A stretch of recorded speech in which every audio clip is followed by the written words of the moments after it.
नमस्कार दोस्तों, मैं हूं जितेन और आज का हमारा टॉपिक है chromosomal theory of inheritance. Chromosomal theory of inheritance क्या होता है दोस्तों? इस इस थ्योरी में ये कहा गया है कि जो क्रोमोसोम होता है उसी के ऊपर जो है कि जीन्स अवेलेबल होते हैं जो कि रिस्पॉन्सिबल होते हैं इनहेरिटेंस के लिए। इसका मतलब कि डायरेक्टली या इनडायरेक्टली क्रोमोसोम जो है इनहेरिटेंस को रिप्रेजेंट करता है या फिर इनहेरिटेंस में जो है कि क्रोमोसोम शामिल होता है। इस थ्योरी के पक्ष में कुछ एविडेंसेस थे। सबसे पहला जो कारण ये था कि जो जीन होते हैं वो दो पेयर में पाए जाते हैं। ठीक उसी तरीके से एक सोमैटिक क्रोमोसोम में क्रोमोसोम जो होता है वो दो पेयर में पाया जाता है। दूसरा इसका जो एविडेंस ये माना जाता है कि जो सोमैटिक सेल से जब उसकी जाइगोट बनता है तो जाइगोट में हर एक जाइगोट में एक सिंगल जीन जाता है या पाया जाता है। उसी तरीके से जो क्रोमोसोम होता है वो भी एक सोमैटिक सेल में सिंगल पाया जाता है।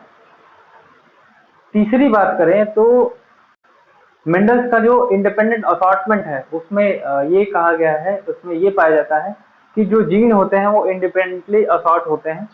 ठीक उसी तरीके से एक क्रोमोसोम जो होता है वो भी इंडिपेंडेंटली असॉर्ट होता है ड्यूरिंग एनाफेज के दौरान। जब मेटाफेज होता है तो उस दौरान वो इंडिपेंडेंट हो जाता है और जब एनाफेज होता है तो उस दौरान इसका असॉर्टमेंट होता है। तो ये कुछ जो है कि सिमिलर इसके फैक्ट थे जो कि इन दोनों को एक जैसा बनाते हैं और ये बताता है कि जहाँ पे जीन का काम होता है वहां पे क्रोमोसोम अवेलेबल होता है। इस स्थिति से ठीक पहले 1901 में एमसी क्लंग ने बताया था कि जो एक्स क्रोमोसोम होते हैं वो सेक्स डिटरमिनेशन में इन्वॉल्व होते हैं।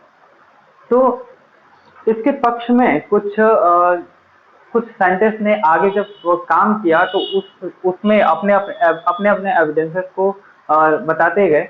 पहला जो इसका एविडेंस साबित होता है वो सेक्स लिंकेज से होता है, जो कि मॉर्गन जब 1910 में सेक्स लिंकेज पे काम कर रहे थे तो उन्होंने पाया कि जब वो क्रॉस कराते हैं व्हाइट आइड फीमेल का रेड आइड मेल के साथ में, तो जो F1 जनरेशन बनता है उसमें जितने भी मेल बनते हैं वो सारे के सारे जो है व्हाइट आइड होते हैं और जितने भी फीमेल बनते हैं वो सारे सारे रेड आइड थे।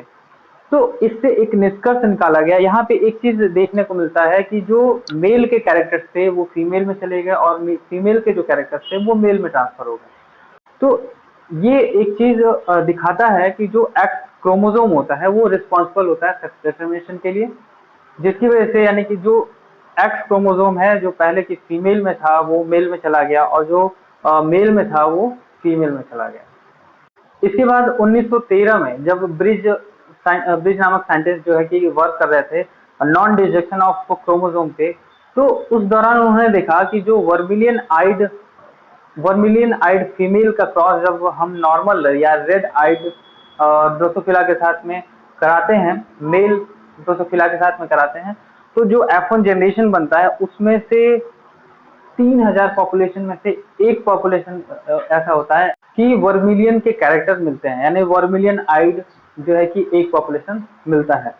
ये एविडेंस जो है वो ये बताता है कि नॉन डिस्ट्रक्शन की वजह से जो है कि एक एक्स क्रोमोसोम जो है कि दूसरे क्रोमोसोम से डिस्ट्रक्शन वहां से ब्रेक नहीं हुआ और ब्रेक नहीं होने की वजह से जैसे का तैसा जो है कि अगले पीढ़ी में या F1 जनरेशन में ट्रांसफर हो गया, जिसकी वजह से जो वर्मिलियन आइड के जो कैरेक्टर्स थे वो F1 जनरेशन में पहुंच गए। ये बहुत ही रेयर केस में होता है, यानी कि 3000 में से एक जो पॉपुलेशन होता है वर्मिलियन आइड पाया जाता है।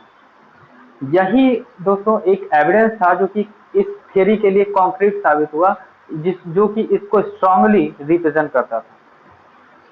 इसके बाद कई सारी थियरीज आई जो कि इसके सपोर्ट में मिलती गई और इस वजह से हमारा जो क्रोमोसोमल थियरी ऑफ इनहेरिटेंस है इसको स्ट्रांग प्रूफ मिला कि जो जीन होते हैं वो क्रोमोसोम पे अवेलेबल होते हैं। इस थियरी को आगे जब फर्दर काम होता रहा तो उसके साथ में जो है कि कुछ जो थियरीज मिलती गई, एविडेंसेस मिलती गई, वो इस तरीके से है कि सबसे पहले attached x chromosome, second linkage chromosome, third the bar I locus of Drosophila, तीसरा जो है numerical changes in chromosome, genetic material और इन सिटू हाइब्रिडाइजेशन।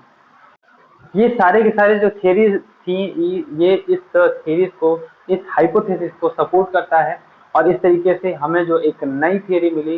या तो उम्मीद करता हूं दोस्तों कि आपको आज का वीडियो, आज का टॉपिक जो है समझ में आया होगा। अगर आपको ये टॉपिक समझ में आता है तो चैनल को लाइक और सब्सक्राइब करना ना भूलें। मिलते हैं एक नए वीडियो में, तब तक के लिए जय हिंद।